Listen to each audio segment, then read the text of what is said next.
بسم اللہ الرحمن الرحیم۔ جادوگروں کی ہار اور فرعون کا رد عمل۔ دوستوں، جب جشن کا دن آ پہنچا، جشن کے میدان میں تمام شاہانہ کر و فر کے ساتھ فرعون تخت نشی ہیں اور درباری بھی درجے کے اعتبار سے قرینے سے بیٹھے ہیں، اور لاکھوں انسان حق و باطل کے مارکے کا نظارہ کرنے کو جمع ہے۔ ایک طرف مصر کے مشہور جادوگروں کا گروہ اپنے ساز و سامان سے لیس کھڑا ہے، اور دوسری طرف اللہ تبارک و تعالیٰ کے رسول، حق کے پیغمبر، سچائی اور راستی کے پیکر حضرت موسیٰ علیہ السلام و ہارون علیہ السلام کھڑے ہیں۔ ایسی حالت میں جادوگر فرعون کے پاس آئے اور کہنے لگے، کیا اگر ہم موسیٰ پر غالب آ جائیں تو ہمارے لیے ایمان و اکرام ہے؟ تو فرعون نے کہا کہ ہاں ضرور، اور یہی نہیں بلکہ تم شاہی دربار میں مقرب بنو گے۔ جادوگروں نے جب اس طرف سے اطمینان کر لیا تو حضرت موسیٰ علیہ السلام کی طرف متوجہ ہوئے، اور حضرت موسیٰ علیہ السلام نے کہا کہ افسوس تم پر، دیکھو اللہ تبارک و تعالیٰ پر جھوٹی تہمت نہ لگاؤ، ایسا نہ ہو کہ وہ کوئی عذاب بھیج کر تمہاری جڑ اکھاڑ دے۔ جس کسی نے جھوٹ بات بنائی وہ نامراد ہوا۔ جادوگروں نے کہا، اے موسیٰ، یا تو تم اپنی لاٹھی پھینکو یا پھر ہم پھینکیں۔ موسیٰ نے کہا، تم ہی پہلے پھینکو۔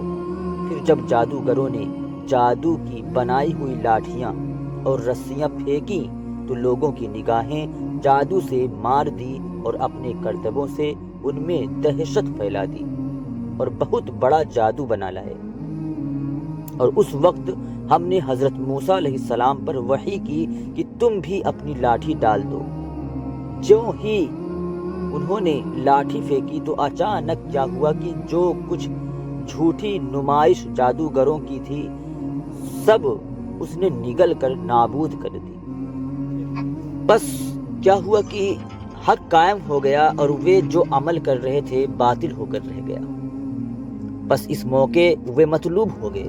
جادوگروں نے جب حضرت موسیٰ علیہ السلام کے عصا کا یہ کرشمہ دیکھا تو سب جادوگر سجدے میں گر پڑے، کہنے لگے، ہم تو جہانوں کے پروردگار پر ایمان لے آئے، جو حضرت موسیٰ و ہارون کا پروردگار ہے۔ اس حالت کو دیکھ کر فرعون نے کہا، تم بغیر میرے حکم کے موسیٰ پر ایمان لائے، ضرور یہ تمہارا سردار ہے جس نے تمہیں جادو سکھایا ہے۔ اچھا دیکھو میں کیا کرتا ہوں، میں تمہارے ہاتھ پاؤں الٹے سیدھے کٹوا دوں گا اور کھجور کے تنوں پر سولی دوں گا۔ مگر سچا ایمان جب کسی کو نصیب ہو جاتا ہے، بھلے ہی وہ ایک لمحے کے کیوں نہ ہو، وہ ایسی بے پناہ روحانی قوت پیدا کر دیتا ہے کہ کائنات کی کوئی زبردست سے زبردست طاقت بھی اس کو مرعوب نہیں کر سکتی۔ اس لیے جادوگروں کو فرعون کی جابرانہ دھمکیاں مرعوب نہ کر سکی، اور انہوں نے کہا، ہم یہ کبھی نہیں کر سکتے کہ سچائی کی جو روشن دلیلیں ہمارے سامنے آ گئی ہیں اور جس اللہ نے ہمیں پیدا کیا ہے اس سے منہ موڑ کر تیرا حکم مان لیں۔ تو جو فیصلہ کرنا چاہتا ہے کر گزر۔ تو زیادہ سے زیادہ جو کچھ کر سکتا ہے وہ یہی ہے کہ دنیا کی اس زندگی کا فیصلہ کر دے۔ ہم تو اپنے پروردگار پر ایمان لا چکے کہ وہ ہماری خطائیں بخش دے، خاص طور سے جادوگری کی خطا کی کہ جس پر تو نے ہمیں مجبور کیا تھا۔ ہمارے لیے اللہ تبارک و تعالی ہی بہتر ہے اور یہی باقی رہنے والا ہے۔ الغرض حق و باطل کی اس کشمکش میں فرعون اور اس کے درباریوں کو زبردست ہار کا منہ دیکھنا پڑا، اور وہ کھلے عام ذلیل و رسوا ہوئے، اور حضرت موسیٰ علیہ السلام پر اللہ تبارک و تعالیٰ کا وعدہ پورا ہوا۔ کامیابی کا صحرا انہی کے سر رہا، اور جادوگروں کے علاوہ ایک چھوٹی سی جماعت اسرائیلی نوجوانوں میں سے بھی مسلمان ہو گئی۔ سبحان اللہ۔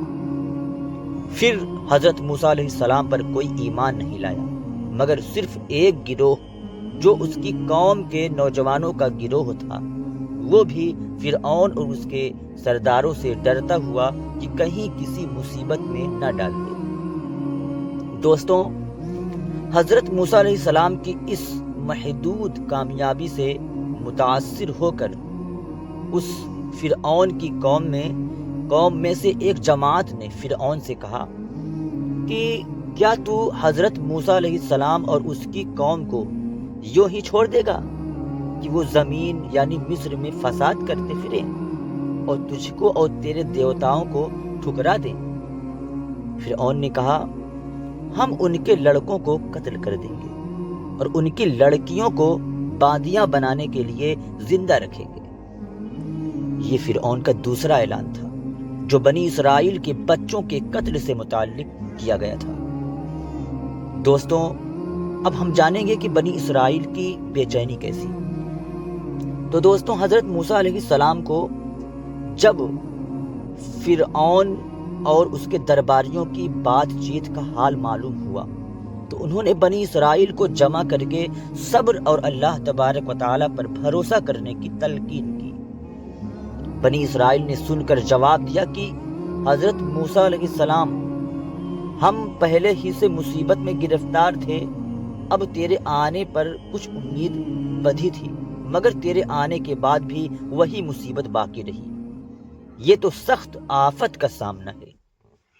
تو حضرت موسیٰ علیہ السلام نے تسلی دی کہ اللہ تبارک و تعالیٰ کا وعدہ سچا ہے، گھبراؤ نہیں، تم ہی کامیاب رہو گے اور تمہارے دشمن کو ہلاکت کا منہ دیکھنا پڑے گا۔ زمین کا مالک فرعون یا اس کی قوم نہیں ہے، بلکہ رب العالمین ہے جو مختار مطلق ہے۔ بس وہ اپنے بندوں میں سے جس کو چاہے اس کا مالک بنا دے، اور انجام کار یہ انعام متقیاں ہی کا حصہ ہے۔ اس کے بعد حضرت موسیٰ علیہ السلام نے مسلمانوں سے کہا کہ فرعون کے ظلموں کا سلسلہ ابھی ختم نہیں ہوا اور وہ بنی اسرائیل مامنوں کو آزادی کے ساتھ مصر سے چلے جانے پر راضی نہیں ہے، اور پھر اللہ تبارک و تعالیٰ کی بارگاہ میں دعا کی کہ اے اللہ، فرعونیوں کو جو تو نے دولت و ثروت عطا فرمائی اس پر شکر کرنے کے بجائے وہ تیرے بندوں پر جبر اور ظلم و ستم کرنے کا پر آمادہ ہو گئے ہیں، اور حق کے تیرے راستے کو نہ یہ خود قبول کرتے ہیں اور نہ کسی کو قبول کرنے دیتے ہیں، بلکہ جبر و تشدد سے کام لے کر ان کے آڑے آتے ہیں۔ اس لیے اب تو ان کے ظلموں کا مزہ ان کو چکھا اور ان کی دولت ثروت کو تباہ و ہلاک کر دے۔ جس پر انہیں گھمنڈ ہے، جس طرح ایمان کی سچائی کو ٹھکراتے ہیں، تو بھی ان کو ایمان کی دولت کے بجائے ایک دردناک عذاب دے کہ ان کی داستان دوسروں کے لیے عبرت بن جائے۔ دوستوں، اب ہم جانیں گے کہ فرعون کی جوابی کارروائی کیا ہوئی۔ دوستوں، فرعون نے اپنے سرداروں سے اگرچہ اطمینان کا اظہار کر دیا، لیکن حضرت موسیٰ علیہ السلام کے روحانی غلبے کا خیال ان کو اندر ہی اندر کھول ڈالتا رہا، اور بنی اسرائیل کے لڑکوں کے قتل کے حکم سے بھی ان کے قلب کو سکون نصیب نہ تھا۔ آخر کار اس نے کہا، مجھے موسیٰ کو قتل ہی کر لینے دو اور اس کو چاہیے اپنے رب کو پکارے۔ حضرت موسیٰ علیہ السلام کو جب یہ معلوم ہوا تو انہوں نے کہا، میں اپنے اور تمہارے رب کی پناہ چاہتا ہوں، ہر اس گھمنڈی سے جو حساب کے دن پر ایمان نہیں لاتا۔ دوستوں، مصری مرد مومن کے بارے میں جانیں گے۔ دوستوں، فرعون اور اس کے سردار جب اس بات چیت میں لگے ہوئے تھے تو اس مجلس میں ایک مصری مرد مومن بھی تھا جس نے ابھی تک اپنے اسلام کو چھپا رکھا تھا اپنے دل میں۔ اس نے جب یہ سنا تو اپنی قوم کے ان لوگوں کے مقابلے میں حضرت موسیٰ علیہ السلام کی اور سے بچاؤ کرنے کی کوشش شروع کی اور ان کو سمجھایا کہ تم ایک ایسے آدمی کو قتل کرنے چلے ہو جو سچی بات کہتا ہے کہ میرا پروردگار اللہ ہے، اور جو تمہارے سامنے اپنی سچائی پر بہترین دلیل اور نشانیاں لایا ہے۔ دوستوں، مان لیجئے اگر وہ جھوٹا ہے تو اس کے جھوٹ سے تم کو کچھ نقصان نہیں پہنچ رہا، اور وہ سچا ہے تو پھر اس کی ان دھمکیوں سے ڈرو جو وہ تم کو اللہ تبارک و تعالیٰ کی اور سے سناتا ہے۔ فرعون نے مرد مومن کی بات کاٹتے ہوئے کہا کہ میں تم کو وہی مشورہ دے رہا ہوں جس کو اپنے خیال میں درست سمجھتا ہوں، اور تمہاری بھلائی کی بات کر رہا ہوں۔ کہ مرد مومن نے آخری نصیحت کے طور پر کہا کہ اے میری قوم، مجھے یہ ڈر ہے کہ ہمارا حال کہیں ان پچھلی قوموں جیسا نہ ہو جائے جو حضرت نوح اور حضرت عاد اور حضرت سمود کی قوموں کے نام سے مشہور ہے، یا ان کے بعد قومیں آئیں۔ اللہ تبارک و تعالیٰ اپنے بندوں پر کبھی ظلم نہیں کرتا، بلکہ ان قوموں کی ہلاکت خود اپنے اسی قسم کے اعمال کی بدولت پیش آئی تھی جو آج تم حضرت موسیٰ علیہ السلام کے خلاف سوچ رہے ہو۔ تو تم آج دنیا میں بڑے ہونے کی سوچ میں پڑے ہو، اور میں تمہارے لیے اس دن سے ڈر رہا ہوں جب قیامت کا دن ہوگا اور سب ایک دوسرے کو پکاریں گے، مگر اس وقت تمہیں کوئی اللہ تبارک و تعالیٰ کے عذاب سے بچانے والا نہ ہوگا۔ اے قوم کے سرداروں، تمہارا حال تو یہ ہے کہ اس سرزمین میں جب حضرت یوسف علیہ السلام نے اللہ تبارک و تعالیٰ کا پیغام سنایا تھا، تب بھی تم یعنی تمہارے باپ دادا اسی شک اور تشدد میں پڑ رہے اور ان پر ایمان نہ لائے، اور جب ان کی وفات ہو گئی تو کہنے لگے کہ اب اللہ تبارک و تعالیٰ اپنا کوئی رسول نہ بھیجے گا۔ اب یہی معاملہ تم حضرت موسیٰ علیہ السلام کے ساتھ کر رہے ہو۔ خدا کے لیے سمجھو اور سیدھی راہ اپنا لو۔ دوستوں، جب فرعون اور اس کے سرداروں نے اس مرد مومن کی یہ باتیں سنی تو ان کا رخ حضرت موسیٰ علیہ السلام سے ہٹ کر اس کی طرف ہو گیا، اور فرعونیوں نے چاہا کہ پہلے اس کی ہی خبر لیں اور اس کو قتل کر دیں، مگر اللہ تبارک و تعالیٰ نے اس ناپاک ارادے میں ان کو کامیاب نہ ہونے دیا۔ تو دوستوں، انشاءاللہ تبارک و تعالیٰ اگلے پارٹ میں ہم دیکھیں گے کہ مصریوں پر اللہ تبارک و تعالیٰ کا قہر اور فرعون کا پانی میں غرق ہونا کیسا ہوگا۔